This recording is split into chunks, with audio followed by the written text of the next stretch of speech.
Last हमने lecture में partial wave analysis देखा था। इस वीडियो में हम फेज शिफ्ट से कैलकुलेट करेंगे कि आप किस तरह से स्कैटरिंग प्रॉब्लम सॉल्व कर सकते हो।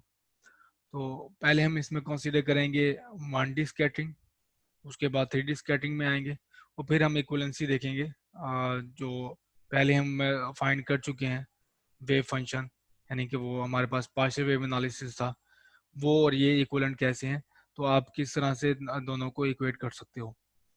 तो पहले है 1D स्कैटरिंग। तो 1D स्कैटरिंग में और 2D स्कैटरिंग में हम कंसीडर करेंगे लोकलाइज्ड जो पोटेंशियल होंगे। तो इसके बाद यानी कि आपको नजर आ रहा है ओरिजिन से लेके -a तक कोई ये हमारे पास पोटेंशियल है, हमने फाइंड आउट करना है। और इसके बाद -a के बाद ये पोटेंशियल 0 है, तो ये लोकलाइजेशन है हमारे पास। तो वेव हमारे पास इंसिडेंट होगी लेफ्ट से, तो ये हमारे पास इनकमिंग वेव है।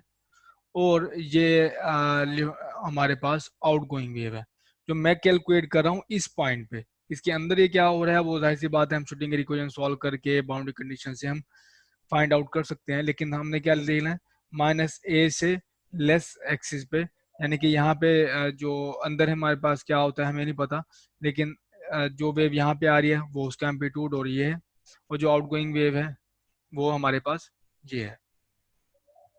तो इस केस में आप देखोगे कि मजीद कि दोनों का जो एम्पलीट्यूड है वो सेम होना चाहिए, क्योंकि इसके बगैर आपके पास प्रोबेबिलिटी कंजर्व नहीं रहेगी। तो आपके पास जो एम्पलीट्यूड अगर आप प्रोबेबिलिटी कैलकुलेट करो तो इनकमिंग वेव की जो प्रोबेबिलिटी होगी आउटगोइंग वेव की प्रोबेबिलिटी से या रिफ्लेक्टेड वेव की प्रोबेबिलिटी से इक्वल होनी चाहिए। लेकिन इसका मतलब ये नहीं है कि आपके पास फेज भी सेम होना चाहिए, और लेकिन आपके पास एम्पलीट्यूड सेम होना चाहिए, क्योंकि अगर आप स्क्वायर मॉडुलस लेते हो तो ये जो आपके पास एयोटा वाली टर्म है कैंसिल आउट हो जाएगी दोनों केसेस में, लेकिन एम्पलीट्यूड जो होगा वो कैंसिल आउट नहीं होगा, इसका इफेक्ट रह जाएगा। तो इस वजह से दोनों को सेम होने के लिए ज़रूरी है कि एम्पलीट्यूड सेम हो, लेकिन फेज सेम हो ये ज़रूरी नहीं है। तो पहले केस लेते हैं हम, ये केस नहीं है। पहला केस ये है कि यहाँ पे कोई पोटेंशियल नहीं है, सारा पोटेंशियल 0 है, लेकिन यहाँ पे वॉल है, यहाँ पे वॉल है, यहाँ पे पोटेंशियल है, ये समझ लें इन्फिनिट है पोटेंशियल यहाँ पे, बाकी हर जगह पे हमारे पास क्या है 0 पोटेंशियल है। तो आपके पास जो वेव रिफ्लेक्ट होगी इस रीजन से, यहाँ से इस वॉल से रिफ्लेक्ट होगी, एग्जैक्टली यही होगा उसका amplitude B is equal to -a होगा, जैसे मैंने बताया एम्पलीट्यूड सेम होना चाहिए, लेकिन उसकी डायरेक्शन इन्वर्ट हो जाएगी। तो आप ये वैल्यू पुट करोगे, इन दोनों का वेव सम करोगे, तो आपके पास इस ओरिजिन पे यहाँ पे इस पॉइंट पे x इज इक्वल टू 0, तो आप देखोगे कि दोनों वेव्स वैनिश होनी चाहिए। आप x is equal to 0 put करोगे, ये भी वन हो जाएगा, ये भी वन हो जाएगा, दोनों वेव्स वैनिश हो जाएंगी। और इसके और इस एक्सिस पे ओरिजिन के अलावा ये ऐसे बिहेव करेगी। तो ये केस हमारे पास क्या है जिसमें पोटेंशियल 0 है।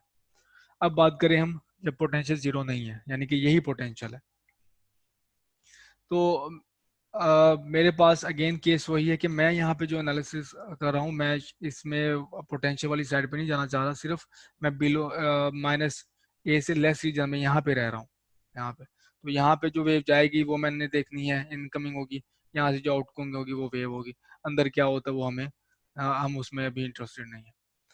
तो इसके बगैर भी हम ये प्रॉब्लम सॉल्व कर सकते हैं आलो। तो इस रीजन में जो आउटगोइंग हमारे पास ये प्रॉब्लम है, ये इनकमिंग वेव और ये आउटगोइंग वेव, वो उसका फेज शिफ्ट होगा, जैसे मैंने आपको बताया एम्पलीट्यूड सेम होगा लेकिन फेज शिफ्ट होगा। तो ये फेज शिफ्ट जो दिखाया है मैंने पावर, ये 2 डेल्टा है। और 2 डेल्टा क्यों है हमारे पास, 2 ये कन्वेंशनल है, 2 डेल्टा इज कन्वेंशनल। और इसको सोचने का एक तरीकाकार ये है कि जो हमारे पास जो इंसिडेंट वेव है वो जब रिफ्लेक्ट होती है तो 2 मरतबा उसका फेज शिफ्ट होता है, एक इनकमिंग है तो फिर जब वापस जब जाती है तो दोबारा उसका फेज शिफ्ट होता है। इस वजह से हम 2 से मल्टीप्लाई करते हैं। Whole story is to find delta K. तो सारी की सारी प्रॉब्लम रिड्यूस हो गई हमारे पास, जो ये फेज फाइंड करना। तो ये फेज डिपेंडेंट है के पे गिवन पोटेंशियल के लिए। तो आप डिफरेंट एनर्जीज की वेव्स में बम्बार्ड कर सकते हैं, शूट कर सकते हैं हर के लिए, और आप फेज फाइंड करो। यानी कि मेरे पास इनकमिंग वेव्स हैं जो मैं कंट्रोल कर रहा हूँ, हर के की वैल्यू मैं वहां से वेरी करता रहता हूँ। इन के की वैल्यू कैसे वेरी करूंगा, उसकी एनर्जी वेरी होगी वेव की, तो एनर्जी की एनर्जी वेरी करूंगा के की वैल्यू वेरी होगी। हर के लिए मेरा डेल्टा जो होगा वो डिफरेंट होगा। तो इस के को वेरी करते हुए मैं डेल्टा फाइंड करूंगा और डेल्टा जो फेज होगा वो मुझे पोटेंशियल के बारे में बता सकता है। उसका आपको पता है कि इंडायरेक्ट हमारे पास प्रॉब्लम ये भी है कि हमने जो अननोन पोटेंशियल है वो भी फाइंड करना है। तो ये हम इस तरह से आप डिफरेंट के की जो वेव है वो बम्बार्ड करके आप फेज फाइंड करो, फेज से आपको इन्फॉर्मेशन मिल जाएगी पोटेंशियल की। तो इसका फायदा हमें ये है फेज शिफ्ट प्रॉब्लम का, एक तो ये एलिमिनेट करता है फिजिक्स को, ठीक है, जैसे मैंने प्रोबेबिलिटी के असम्पशन जो यूज की और मेरे पास काफी सारी प्रॉब्लम आसान होगी और इस तरह हमारे पास मैथमेटिक्स भी आसान हो जाता है। अब बात करें हम 3D केस के लिए, तो इंसिडेंट वेव है जैसे पहले हमें पता है अलोंग द जी एक्सिस, ये उसका एम्पलीट्यूड है और ये भी हम देख चुके हैं ये carries no angular momentum in z direction में कोई उसका एंगुलर मोमेंटम नहीं है। लेकिन जो उसके एल है वो हमारे पास इसकी वैल्यू 0 से लेकर 1 2, यहाँ पे एंगुलर मोमेंटम का मतलब एम की कोई नॉन जीरो वैल्यू नहीं है, लेकिन ये इंक्लूड करता है एल की तमाम वैल्यूज। और एल एक जो एल की वैल्यू होगी उसे हम पार्शियल वेव कहते थे। तो पार्शियल वेव जैसे मैं बता चुका हूँ आपको कि ई पावर आयोटा की जी ये हमारे पास इनकमिंग वेव है। तो अगर मैं इसको एक्सप्रेस कर सकता हूँ करना चाहता हूँ in terms of sum of waves, तो वो सम जो वेव्स जिनके ऊपर सम है वो सारी पार्शियल वेव है और वेव का एक एम्पलीट्यूड है जिसे पार्शियल वेव एम्पलीट्यूड कहते हैं। तो ईच पार्शियल वेव है सेम एम्पलीट्यूड, तो सारी जो पार्शियल वेव है उसका एम्पलीट्यूड सेम है। ये हमें कैसे पता चलता है, ये जो मैं आपको लास्टली स्टेट कर चुका हूँ कि एम्पलीट्यूड हमारे पास सेम रहेगा, तो ये भी उसी अजम्पशन पे है कि एम्पलीट्यूड सेम रहेगा। तो ये हमने जो लास्ट पार्शियल वेव एनालिसिस में देखा था कि प्रॉब्लम मैंने आपको बता दी थी लेकिन मैंने इसको ड्राइव नहीं किया था। ए पावर के जी को आप इन टर्म्स ऑफ दिस वेव्स, ये सम ऑफ वेव है, ये इस वेव्स पे आप इनको एक्सप्रेस कर सकते हो। तो एल्थ जो पार्शियल वेव होगी हमारे पास ये सम को जाते रहे, सिर्फ आप एल्थ वैल्यू एल्थ इसमें टर्म ले लें तो एल्थ पार्शियल वेव आपके पास ये होगी। और दोबारा वही मैं केस ले रहा हूँ पहले जब पोटेंशियल हमारे पास जीरो के इक्वल है। तो ये पार्शियल वेव है, इसमें मैं जे एल की वैल्यू पुट करना चाहता हूँ अंडर अप्रोक्सीमेशन। तो जो हम अप्रोक्सीमेशन यूज कर रहे हैं वही अप्रोक्सीमेशन हम यहाँ भी यूज करेंगे। तो ये है सब spherical Hankel function in terms of this, और ये हमारे पास द सेकंड काइंड है स्फेरिकल हैंकेल फंक्शन। आप इन दोनों को ऐड करोगे ये minus iota by term minus plus iota जाती रहेगी और जे एल आप इस तरह इसको लिख सकते हो। तो इनमें इसकी वैल्यू पुट कर दो टेबल से यूज करते हुए, और ये वैल्यू किसकी है under approximation when x is much larger than 1। तो x अगर आप जो पोटेंशियल से लोकल पोटेंशियल से काफी दूर है तो आप ये अप्रोक्सीमेशन यूज कर सकोगे। टेबल से मैंने वैल्यू पुट कर दी यहाँ पे। अब फॉर यही अप्रोक्सीमेशन के लिए सो फॉर लार्ज आर आप पुट करो ये वैल्यू इसमें जेएल में, तो जेएल में आप वैल्यू पुट करोगे तो आप देखोगे कि ये होगी। अब हम इसको इंटरप्रेट कैसे करेंगे, ये रही आउटगोइंग वेव कि पावर इसकी पॉजिटिव है, तो ये आउटगोइंग वेव है रेडियली आउटवर्ड है, और ये हमारे पास है इनकमिंग, यानी कि ये हमारे पास इमर्ज हो रही है और ये कन्वर्ज ये हमारे पास कन्वर्ज हो रही है। तो ये इनकमिंग वेव है टुवर्ड्स स्कैटरिंग सेंटर और ये हमारे पास है आउटगोइंग वेव। अब बात करें हम जब पोटेंशियल जीरो के इक्वल नहीं है, तो ये पोटेंशियल इक्वल टू जीरो नहीं, तो हमारे पास यहाँ पे अगेन वही फेज आ जाएगा जैसे पहले आ गया टू डेल्टा, ये इनकमिंग वेव और ये आउटगोइंग वेव है उस वो उसमें दो मरतबा हमारे पास फेज शिफ्ट हुआ है। जैसे मैं पहले बता चुका हूँ आपको, आप इसको इस तरह देख सकते हो कि ये जो हमारे पास है ये कन्वर्जिंग है टूवर्ड सेंटर और ये इमर्जिंग है, जो ये आपको फर्स्ट काइंड और सेकंड काइंड में से टर्म निकलती हुई नजर आ रही है। प्रीवियस सेक्शन में जो हम देख चुके हैं पार्शियल वेव एनालिसिस में सारी की सारी थ्योरी का मलबा गिरा था इस पार्शियल वेव एम्पलीट्यूड पे कि अगर आपको पार्शियल वेव एम्पलीट्यूड मिल जाए तो आप एफ थीटा मालूम कर लोगे और आप इसी तरह क्रॉस सेक्शन भी फाइंड कर सकते हो। इस केस में हमारे पास सारा का सारा मलबा किसके ऊपर है, डेल्टा एल पे, कि आपको अगर सिर्फ फेज मिल जाए एक तो आपका सारा मसला हल हो जाएगा।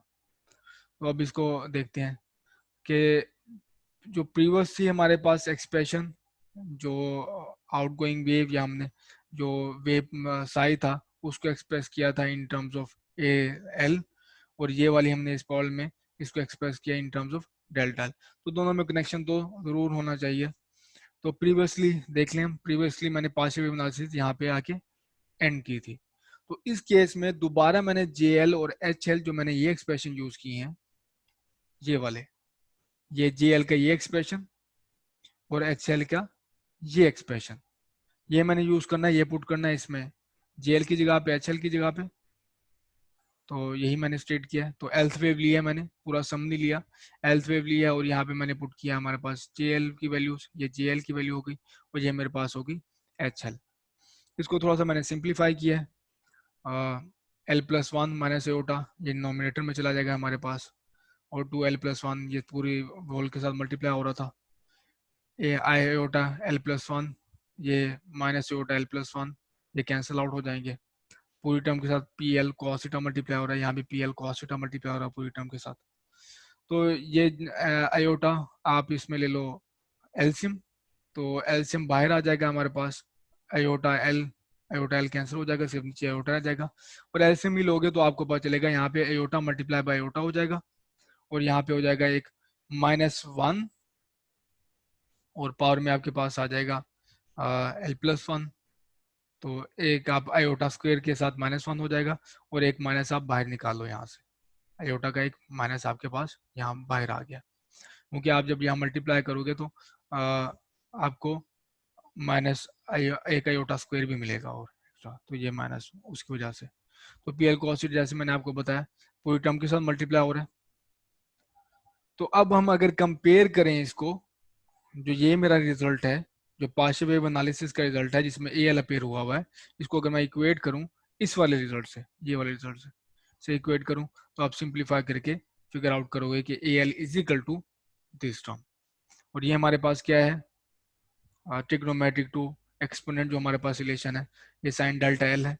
तो l is equal to 1/k e power iota delta l sine delta l. तो हमारे पास ए का रिलेशन डायरेक्ट हमें मिल गया डेल्टा के साथ। तो अब सब आप पीछे पीछे जो थ्योरी हम कंस्ट्रक्ट कर चुके हैं उसको यूज कर सकते हो। आप एफ थीटा आसानी से फाइंड कर लोगे, जिसे हम स्कैटरिंग एम्पलीट्यूड कहते हैं। तो स्कैटरिंग एम्पलीट्यूड में एल आ रहा था, एल की जगह पे आपने पुट कर दी वैल्यू, तो स्कैटरिंग एम्पलीट्यूड आ गया हमारे पास। इस तरह टोटल क्रॉस सेक्शन, उसमें एल स्क्वायर मॉड्यूलस था, उसकी जगह पे आप वैल्यू पुट कर दो तो हमारे पास ये cross section, total cross section आ गया।